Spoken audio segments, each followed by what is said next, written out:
Hi, I'm Richard Ecott, and today I'd like to show you how easy it is to install and configure the GherkinUFT Framework. So we send you out an email which contains a zip file, and all we have to do is extract all the folders down to the C drive. This will only take a matter of a few seconds.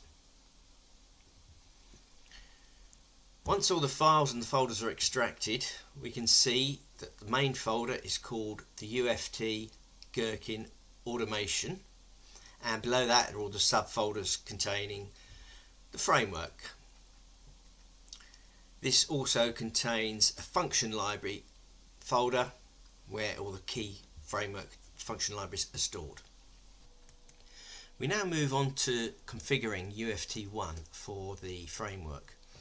So we load in the keyword framework GherkinUFT script that we provide, and when that's loaded we go into the file settings, and we just want to take a look to make sure that all those library files are associated correctly, and that all looks good. So then we go into the tools options, and in the GUI testing tab we look at the folders and we add in two folders, the function libs and the application function libs. And that's it, we're all ready to go.